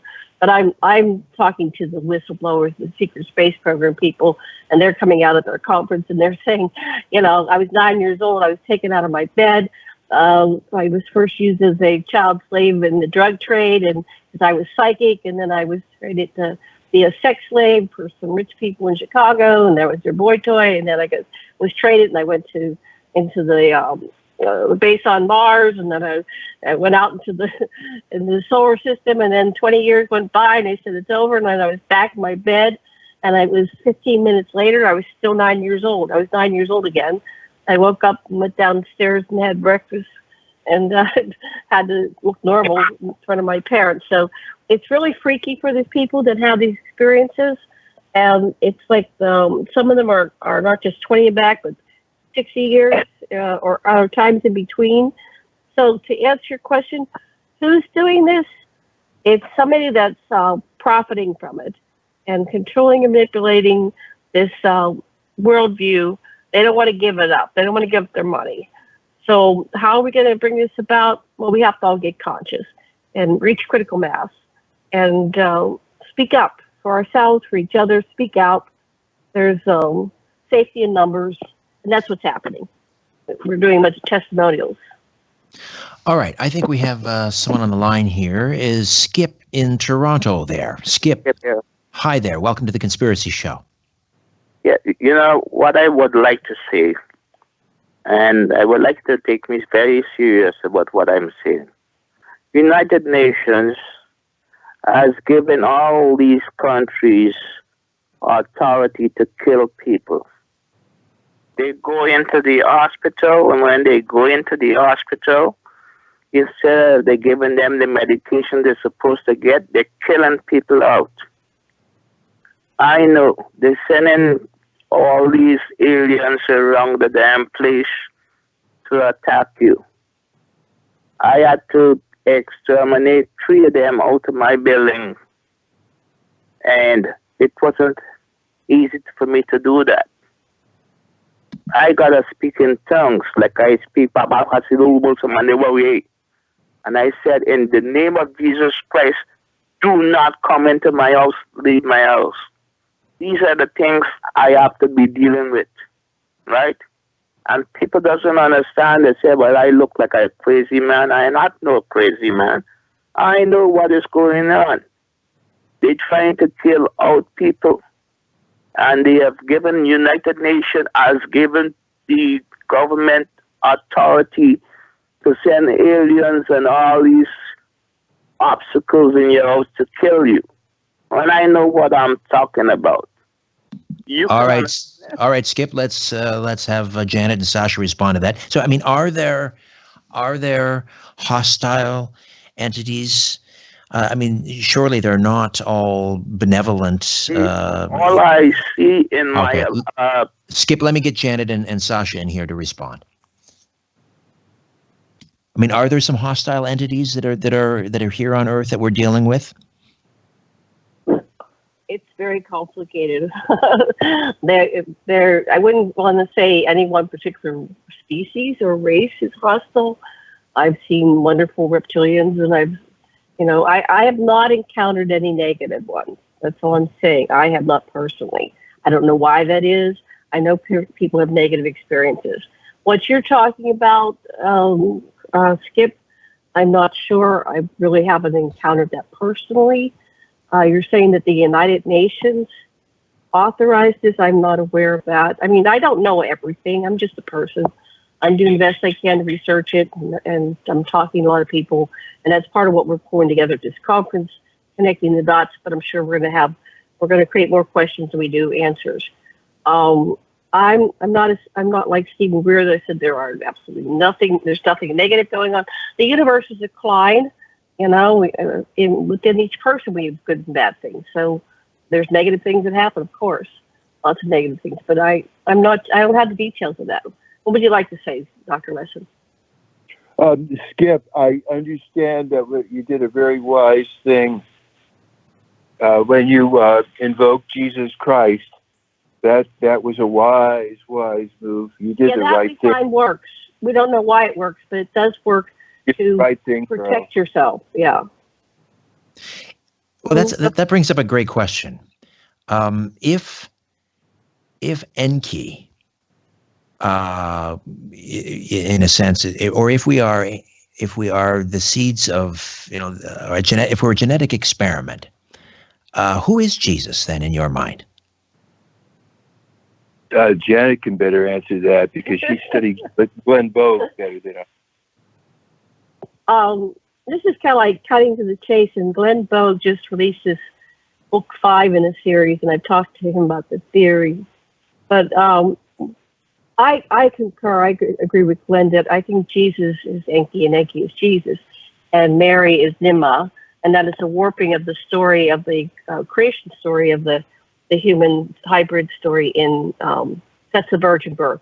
It was in the lab, and so what happens is these people, because they're extremely long lived, they just they seem to disappear, but they're coming and going from the earth. They're going to different places that humans don't have access to, and then they emerge later and they get a different name. But the wedding in Canaan was Enki and Nima finally getting married. They were forbidden to marry by their father Anu, and at a certain point in time, they just said, "Screw this! We love each other. We're getting married." Okay, I've got to jump in here, Janet. We're going to take another time out. We'll pick up on that when we come back. The Conspiracy Show.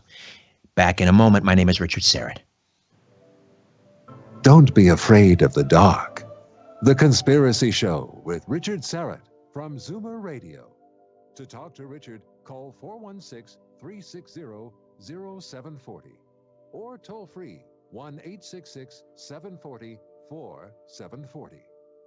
The Conspiracy Show with Richard Serrett is brought to you by Crime and Trauma Scene Cleaners. Come this holiday season, when the power goes out, spoiling the fun, that's when you'll thank us for the car generator you won on Dave's Corner Garage.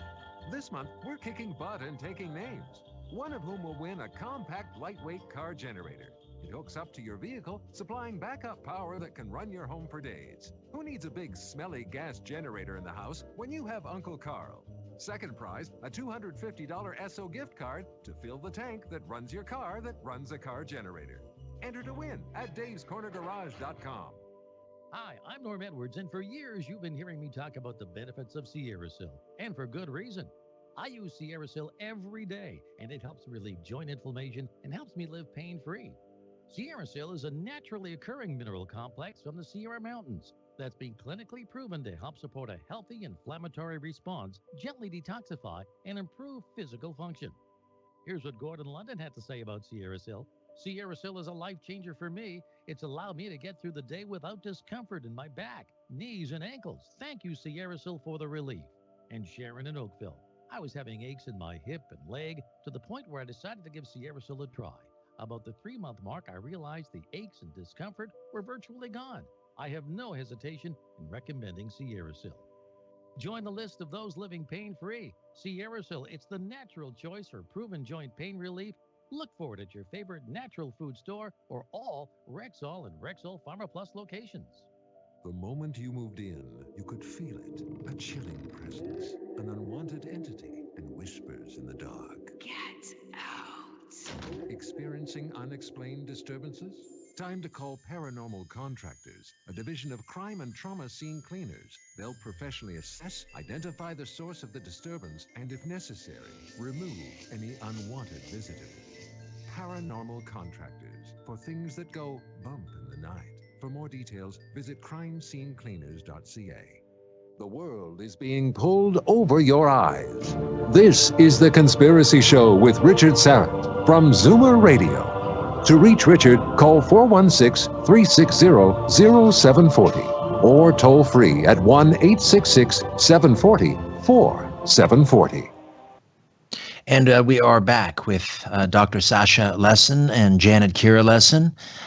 We're talking about the Anunnaki. We are talking about their big conference coming up in Albuquerque, October 25th to the 28th, and that is the Stargate to the Cosmos Expo 2018. Somewhere between 40 and 60 speakers will be in attendance. I just want to pick up on something that you believe that Jesus is Enki, and you were mentioning the wedding at Canaan. Talk to me a little bit more about that. That this was a wedding between Enki and Ninma. Ninma. Right. Ninma is the sister. And so we're talking about this triad of people, the two brothers and the sister. And they kept vying for Ninma's affection. They wanted to be with Ninma because any of her children were higher ranking than any children that the two brothers could produce with any other woman. So they wanted their, to have heirs that would be in line for the throne. And all the Anunnaki were kind of numbered based on their ranking and who had, just like they do with the royals now, Harry and, all these weddings are going on. They rank the children, who's next in line for the throne. So it's all about power and control and manipulation. But Ninma ended up making love and having sex with her brother Enlil. And so she had a child by her brother, and she was betrothed to Enki. And we don't really know the backstory exactly. We're piecing that together, why that happened. But part of it was because Enki, in order to ensure a political alliance for his father, agreed to marry Damkina. And Damkina was the daughter of Alalu, and they were the other faction. Alalu and Anu were vying for the throne of Nibiru, and they fought for it several times. They wrestled for it. And so that was the, okay, we're going to stop fighting, and we're going to let Damkina and Enki wed. And so Ninma was heartbroken. She ended up in the arms of Enlil and had a child. And that is, the sibling rivalry is still playing out to this day. So she was blackened. You've heard the story of the Black Madonna. Yes, her name was blackened, and she wasn't permitted to ever wed. That's what her father Anu said, because she did this thing. For a while, Enlil was blackened, but because that was the Anu didn't want to, throw him out as an heir to the throne, so he elevated him and unblackened him. But that's why we have these statues of Black Madonna. That's one of the pieces of evidence, is you follow the symbols. So when you have the Lady of Fatima, that's Ninma's symbols. That's Mary. It's consistent. Roses. There's all these different things you can identify. Just like David Icke does. You have the virgin birth, and you have Horus and Isis and Mary and Jesus. There's these signs and symbols and archetypes and memes that you can identify throughout the times. And so tracking it down like that, we think that Ninma came forth as, Ninma, Mama, Mary, they're all very close to each other phonetically. Nimba is Mama, she's the original mother, and Mary is Mother Mary. So you just keep tying in all these things. It's kind of like what David Icke does. And when I look at the information and evaluate it, I go, oh, well, that's very logical. Because all through time, the characters get twisted and their names change, but they're still the same characters. And the reason why they have all these different names is because humans can't resolve that these people possibly could be still alive after 450,000 years. And then we make logical And it's reasons. all of this detail, this whole chronology, this whole narrative, is this all laid out in the Sumerian cuneiforms? It's all there in the text? No, you have to research it and analyze it. We spend endless hours correlating and comparing and talking with other researchers and identifying things. We don't have the original cuneiforms. All we have is what Sitchin and Kramer and other people have written in books. And so you have to Google it and research it. And sometimes you get conflicting stories, and then you have to go further and deeper. And then you retract and retrace. You go, okay, this is the most logical outcome. You know, the victors of war write the story. So remember that. You have two brothers vying for power and control, manipulation. And there's been, you know, endless wars since the Anunnaki came down and created us. So, and it sounds like we come by it honestly, because we are, according to this theory, we're what, 90% Anunnaki. So I mean, we have their temperament, their characteristics. Right, and we could also choose another path. We have the metagene. We have the ability to connect all the way to source. We have the ability to become conscious, be kind and loving and compassionate. So all that is a choice. When you find yourself going down that dark road, you just got to stop and change lanes, change the channel, choose love, choose to be conscious.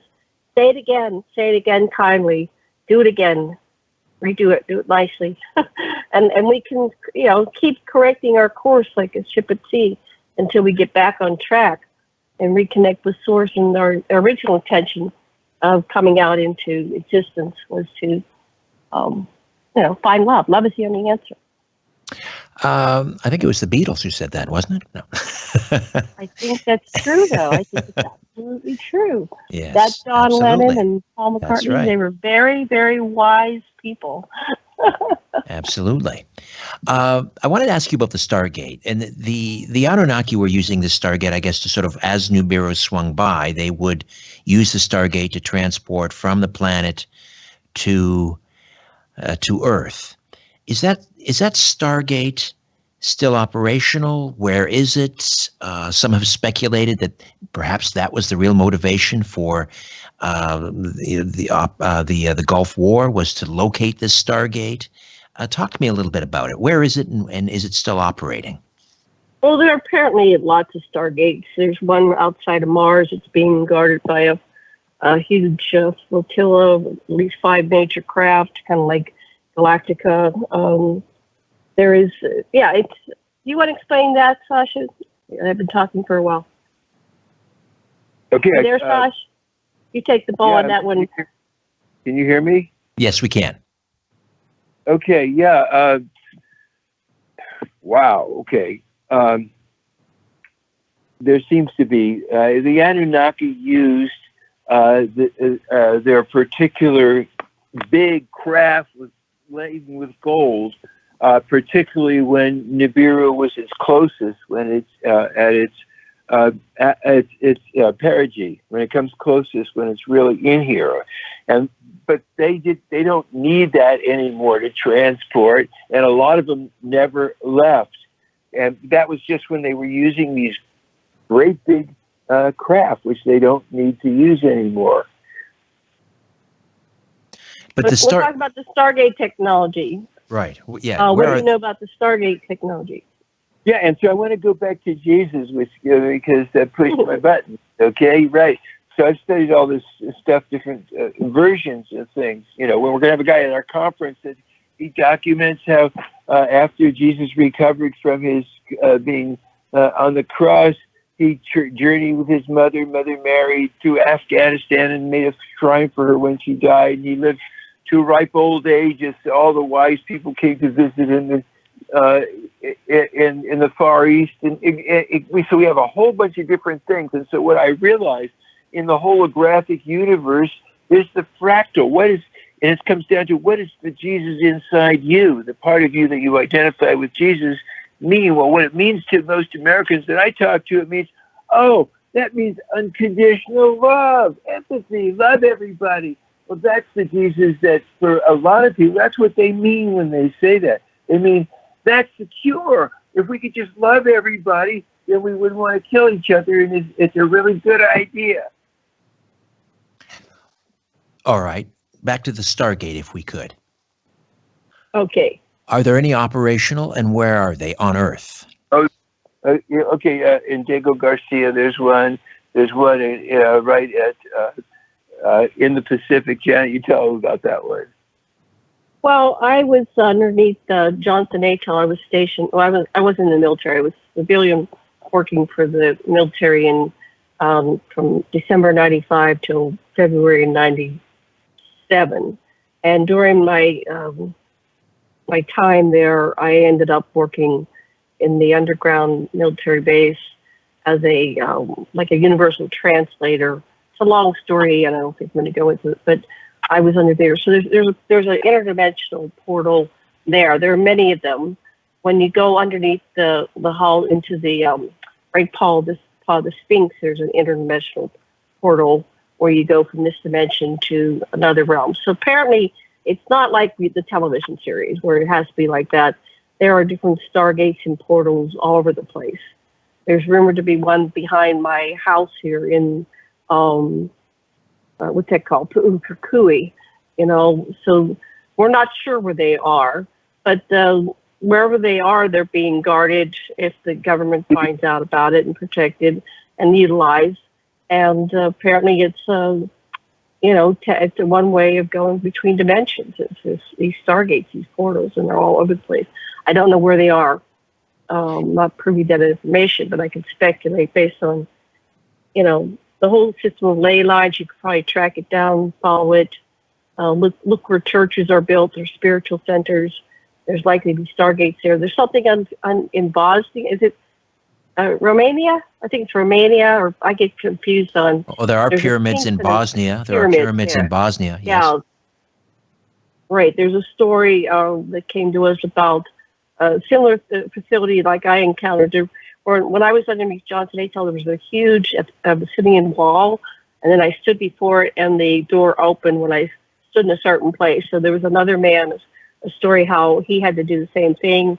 So it's like we're human keys, and then the wall dissolves and you get access. And underneath there's a chamber where you can lay down on a table, and it shows you where you're genetically connected to people throughout the cosmos and everywhere on the earth.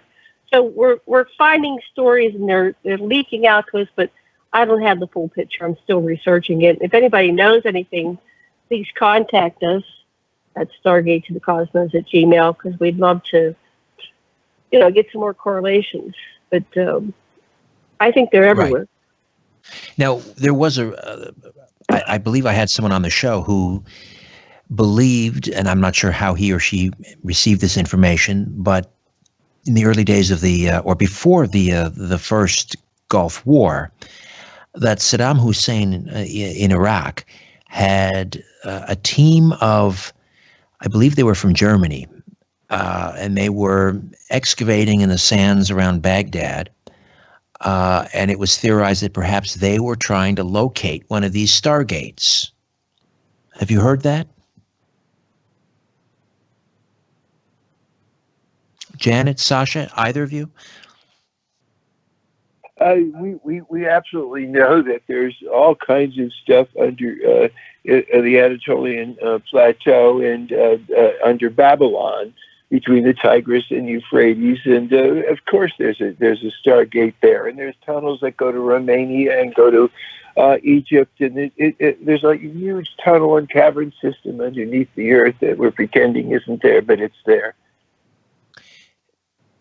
But is it possible that part of the reason for that Gulf War was to prevent Saddam Hussein from gaining control of that Stargate. That was certainly one of the things, but the other thing was to gain some of the technology that was in the back museums in Iraq itself. And the first thing that our squads did was hit and steal the things they needed to get for American intelligence sources. The CIA wants to know the real history. That as far as, but the Anunnaki lied. That was the other thing.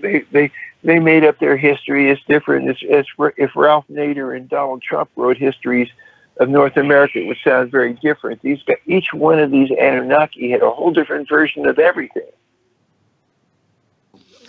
Right. I'm back. I had to step away for 1 second. Okay. My phone's about to die, but All right. Well, we're heading into a break, so we'll come back. And are you able to switch phones, or anyway? Ian will connect with you back in the studio, and we'll figure this out. We'll come back with Dr. Sasha, Alex Lessin, and Janet Lessin as we continue to discuss the Anunnaki, exopolitics, disclosure, and much more right here on the Conspiracy Show. Jump on board if you'd like. The phone lines are open. Back in a moment. Big Brother is listening, and so are you. To The Conspiracy Show with Richard Serrett from Zoomer Radio. To speak with Richard, call 416-360-0740 or toll free 1-866-740-4740. Celebrate the St. Patrick's Day weekend with the Irish Rovers in concert at Casino Rema Resort on March 16th. Tickets are on sale Saturday at 12 noon through Ticketmaster. I wasn't at a party. For more information, visit CasinoRema.com. Must be 19 years of age or older. Don't you forget my unit code. Casino Rema Resort. Explore the great indoors. Irish Rover. Did you know there's a high-dose flu vaccine available free of charge for people 65 years of age and over this fall? Already got mine. Fluzone High Dose. My healthcare provider recommended High Dose because it offers me 24% better protection against the flu than Fluzone Standard Dose. Show off. 65 and over? Ask your healthcare provider about Fluzone High Dose or learn more at fluhd.ca. Vaccination does not provide 100% protection. Side effects and allergic reactions may occur. Talk to your doctor or pharmacist to see if this vaccine is right for you. This year, choose to vacation better. Our premium all-inclusive vacations at $12.95, taxes included, are almost sold out. There are only 3,000 left. Don't miss out on these great deals. Book today and get the best price guaranteed on the most popular, top-rated resorts and excursions, and enjoy award-winning service every step of the way. Book today with your travel agent or at We can all agree that high fees have a negative impact on investment returns. But what if, in your portfolio, fees are the mouse and tax is the elephant? Janice Honeyman, Portfolio Manager at Mackey Research Capital. Death and taxes, right? Well, let's see about that. I'll show you how to defer and control the amount of tax you pay on your investments.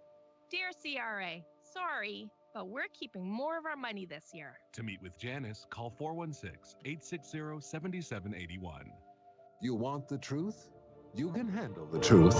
The Conspiracy Show with Richard Serrett from Zoomer Radio. To get the truth, call Richard now at 416-360-0740 or toll free at 1-866-740-4740.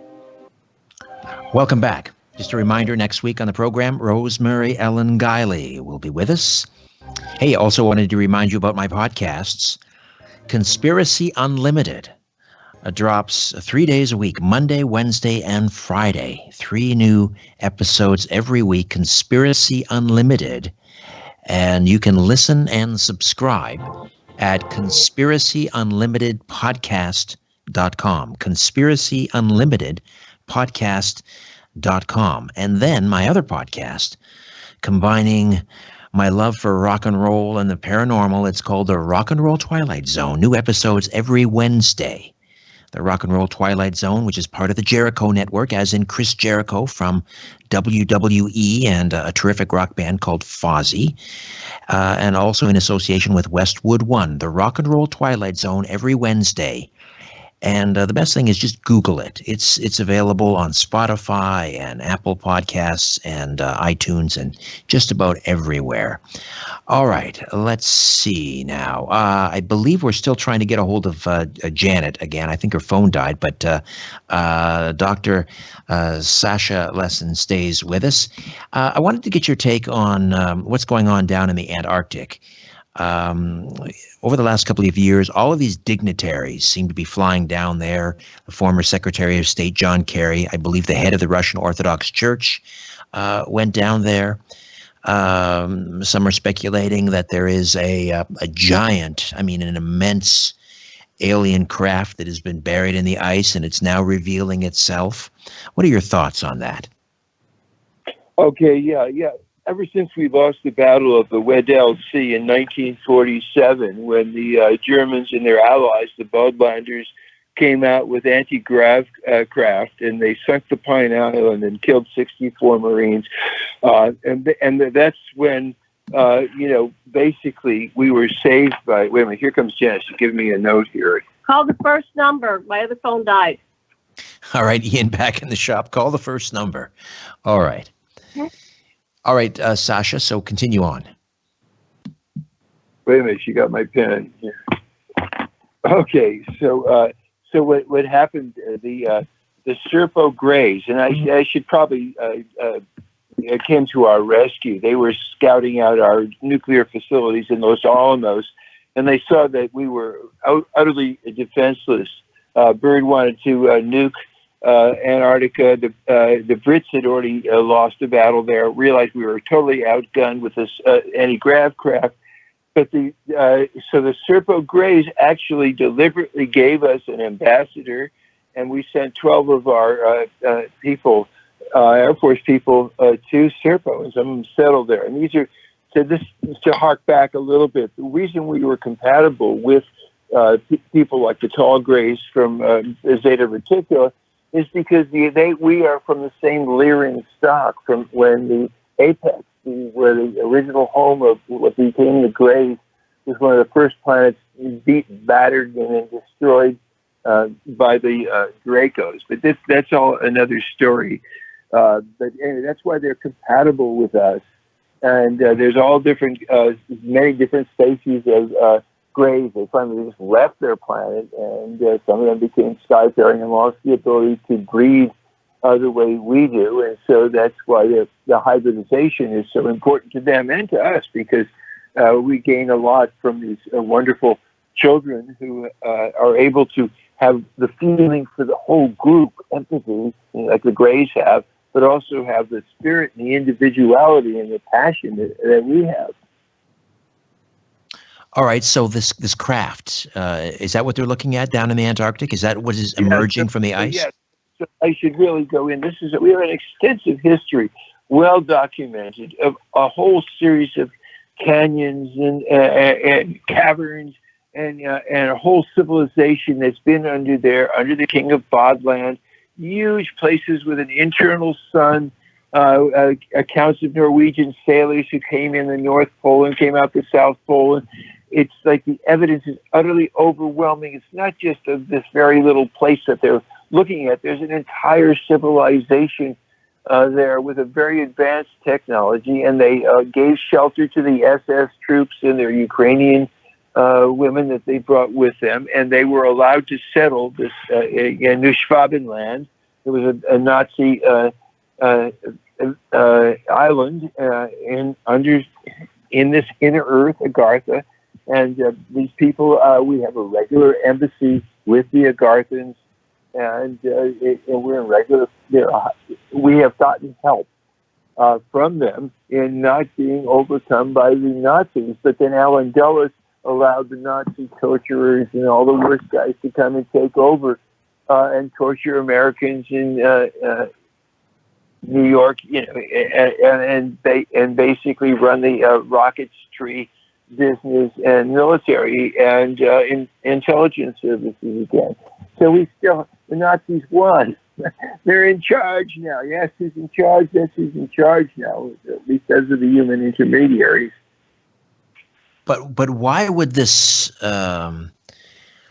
Was it the Agarthas that partnered with the Nazis and gave them this technology, or who was responsible for that? They already had it. The Vril had already given the women had already given the Nazis already had their own successful craft, so they had theirs too.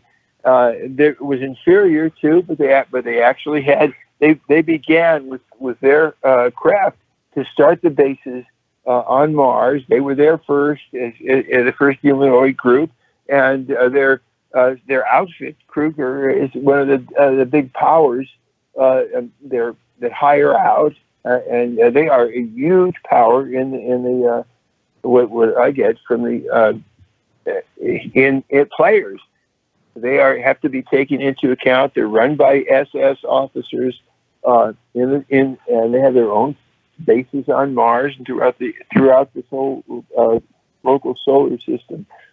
They're very, very heavy. Very, very. They take something called black goo, is what Penny Bradley's been telling us, for their officers. That makes them really rational and super strong, and they die early. So, is it your contention then? This is one of those theories out there that the Roswell UFO crash, it was actually a Nazi craft that crashed in Roswell. That was perhaps. Janet, of course, has done a lot more interviews with somebody that was actually. Janet, are you listening? I don't know if you can hear this. Yeah, I'm here. Okay. Tell about Roswell. I'll tell them about Roswell. I have a whistleblower, and I won't be able to bring her forth at this conference, but working on a future one. There were 5 craft delivered on the planet the same week in 5 locations around the planet. They were delivered. The ETs can know what we're thinking before we think it. So there's no way they get shot down.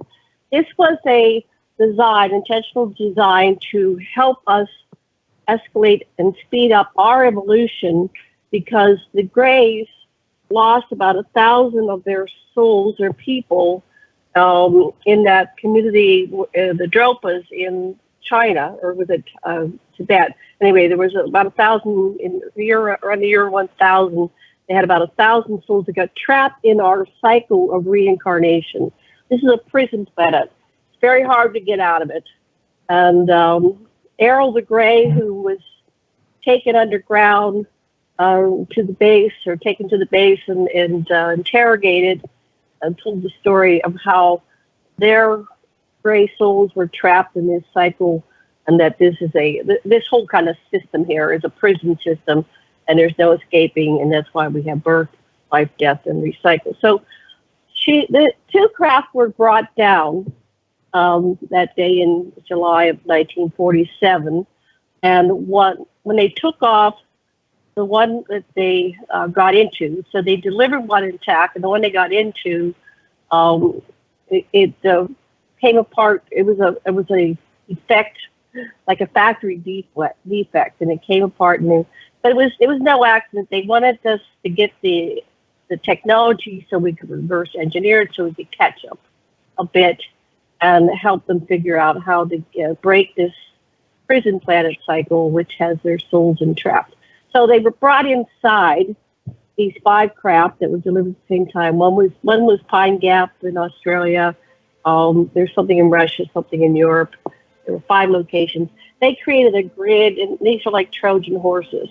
So they were taken underground. The military saying, "Oh, we brought them down. We can make them crash." And that doesn't happen. And that's one of the pieces that Greg Cameron brought forth at the last conference. All right, Janet, I got to jump in here. Taking one more time out. We'll come back and finish up with Janet Lessin and Dr. Sasha Lessin right here on The Conspiracy Show. This is no place for the naive or the faint-hearted. The Conspiracy Show with Richard Serrett from Zoomer Radio. A celebration. celebration of taste. Make Mandarin your destination for a delicious celebration. The Moon Festival is on now. We've added new dishes to our award-winning buffet for a limited time. Enjoy sweet and sour fish, butternut squash soup, mooncakes, and more. Our all-you-can-eat dinner buffet also features tender, juicy roast duck. Choose from these and over 100 Mandarin favorites. Celebrate the Moon Festival with family and friends today. When last we met on Consignment Heroes. I just threw that out. I said, did the garbage man give you $250? He says, no, he actually complained about having to pick it up because it's so heavy. Wait! Is there cash in your trash? Before you kick your item to the curb, describe it to Paul, Kenny, and Bogart on the next Consignment Heroes, Sunday at 11 on Zoomer Radio. Thinking of downsizing or selling a large collection of anything? Talk to Paul and Bogart, the experts at Toronto Gold, Silver, and Coins. Call 905-737-GOLD or visit torontogoldsilver.com. Looking to save on everyday items like toothpaste, shampoo, and vitamins? Why not save every day as a CARP member who shops at Rexall and Rexall Pharma Plus? Show your valid CARP card at checkout and you can save 20% on thousands of regular-priced Rexall private brand items. Ask a Rexall associate for more details. Not a member? Join CARP today at carp.ca/save-at-Rexall. Save today and every day with CARP.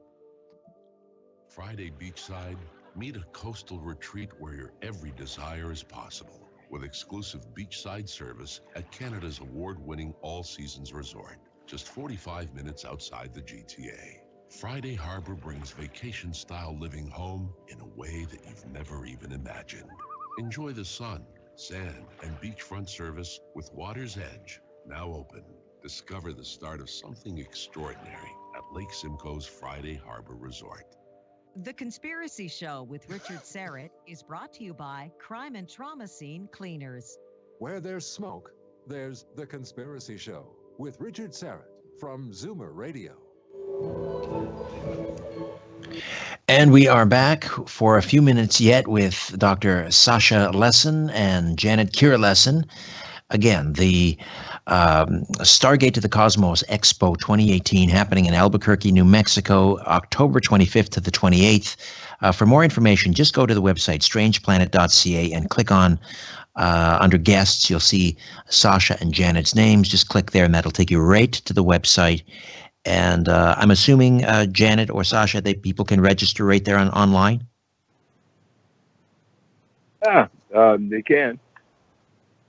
Terrific. Janet, all right. Maybe. Janet, are you there? I guess she ain't. Okay, I guess we lost. All right, we lost Janet again. Okay, we started off this discussion talking about disclosure, and I just wanted to sort of round that out as we. Okay, I'm back. All right, Janet, I was just asking about the website and whether people can register right online there. Okay, you go to stargatetothecosmos.org and click on tickets or register, something like that. It's up in the top towards the middle. And tickets are on sale now. We have full passes, day passes. You can go to various workshops. You can see the full schedule. Click on schedule. You can click on the individual speakers. Click on them, and they will. It drops down, and you can see what they're going to present, where they're going to be. We have meals with the stars. We have, workshops and mixers and all kinds of things. Terrific. All right, we began the program talking about disclosure, and I wanted to ask you about the efforts of Tom DeLonge and Robert Bigelow. Oops, I'm not sure what's going on there. Okay, Tom DeLonge and Robert Bigelow. I mean, are they heading in the right direction? Are they part of the deception? What are your thoughts on DeLonge and Bigelow? Go ahead, Janet.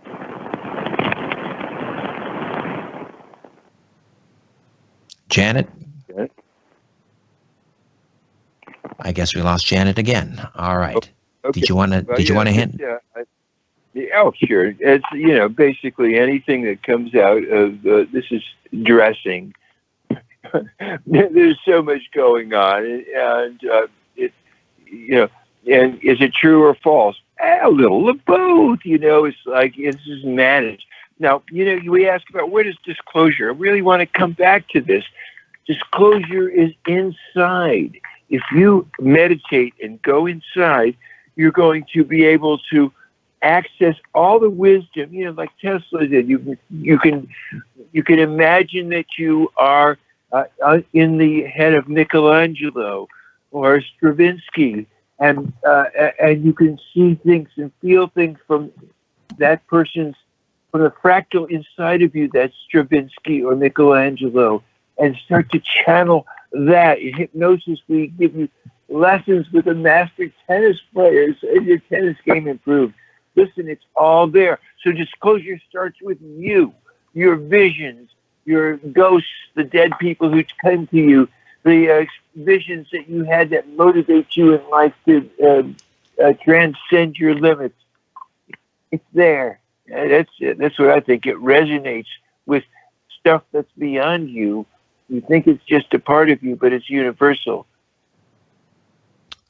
Janet, did you want to weigh in there? We lost you momentarily. I was asking about the efforts of Tom DeLonge and Robert Bigelow and whether they are part of the.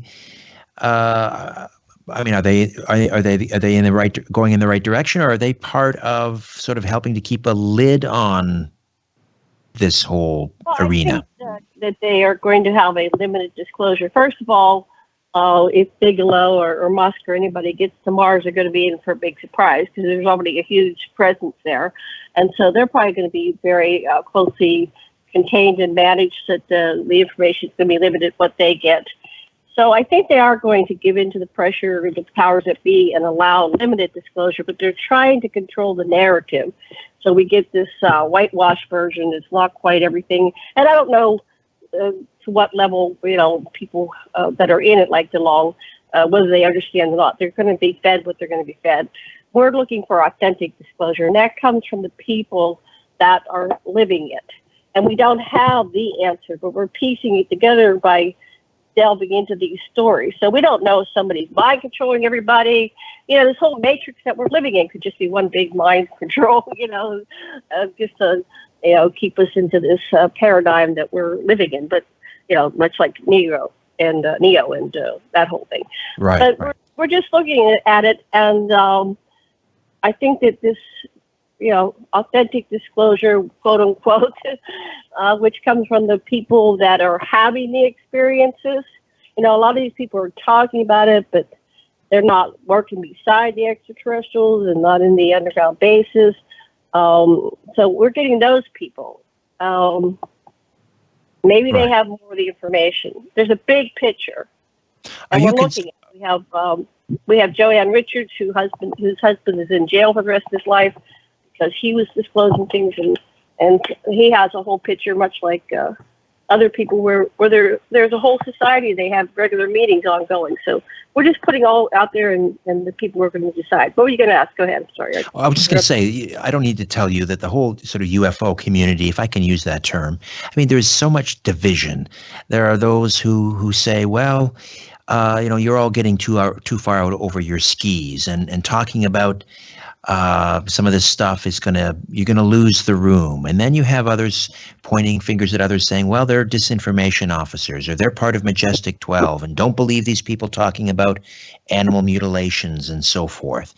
When you put a conference like this together, are you thinking about that? Are you vetting speakers? Are you concerned that there's you may have people in the conference that, who knows, maybe they're disinformation officers, or they're disinformation agents, rather. What are your thoughts on that? I'm pretty sure we'll have all the above, but I'm putting it all out there. See, what happens when you have a group gestalt is that the truth emerges. So it won't hold up.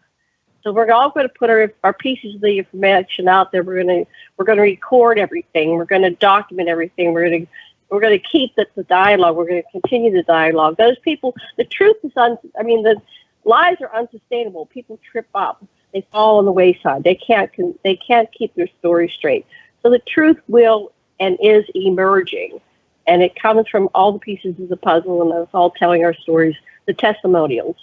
And so that's what we're doing, that a different type of thing. We're not throwing out people that are, I know everybody that's coming. I've talked to everybody. I've interviewed them like we're interviewing each other here, right here. So I know them on that level. I don't know everybody personally. I haven't hung out with them all weekends at a time, but I do know a lot of these people because I go to the conferences. Been doing that for 21 years. Dr. Lessin and I together, and I've been attending conferences since the early 70s. So I have a good grasp on all this, but I don't have the answer. We're going to see what happens. It's an adventure. We're in the middle of a journey, and this is the next chapter. And we don't know what's at the end of the rainbow, but we're heading down the road, We're having fun. Sure. But I mean, that's my sense of it. It's never been so divisive. Do you get that sense? I mean, I talk to people and they say, well, don't have that person on, or don't talk to this person, or this person's a disinfo agent. Have you ever seen it this divisive? Well, it's all about money and power, control, manipulation, and it does go down to the lowest level, even to us. And we've got to stay clean and clear and not get divisive, but we are. So I'm not divisive. I can only do me. I'm listening to people. I'm listening to their stories. I have a very strong sense. If it doesn't ring true, I sense it. But I don't call people on their stuff because they may believe it. I've seen people believe the weirdest things. I just keep going with the correlations, right? and it has to feel good. It has to feel right. I'm not going down a negative thing. I could very easily go, oh, aliens are evil, but I think you've got to be careful because you attract that. We are co-creating this reality. And if you go into the dark stuff, you're going to get the dark stuff. So that's not where I want to go. I'm taking us on the highest road to enlightenment, to consciousness, to a win for all scenario, for something where it serves all of humanity, not at the expense of anybody. And there is a place where we are in, and I know this because when I was 4, I was taken on board a ship. I was shown 24 potential future history multiverses, and the darkest one was the planet blew up, and the lightest one was utopia, and everything in between. And they said there are more than these, but these are the most logical outcomes. Where do you choose to go? And I chose the third one from the end because I wanted something left to do. Utopia was kind of boring, right? So, and I was my eternal self when they showed me that. And they showed the same thing to Tuluk. I've heard this story from other people. Yeah, they show you the multiverses. Where do you want to go? So they said at the very end, you are the chooser. Just remember, like if you're going down the wrong multiverse, change lanes, change the channel, adjust your course. You can go to the positive outcomes. And I think that's the biggest message. We are all co-creators with Source. We are all God incarnated and manifesting through these individual avatars. We are multidimensional beings having simultaneous experiences in many forms, vibratory frequencies on many planets and dimensions. Okay. And that's kind of what I've summarized. Stargate to the Cosmos. We got to run, but thank you both for this. Stargate to the Cosmos, Albuquerque, October 25 to 28. StarGateToTheCosmos.org. Thank you both. Thank you. Aloha, love, and blessings. All right.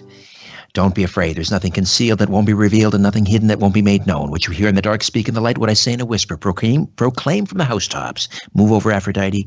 I'm coming home, or at least up the stairs. Good night.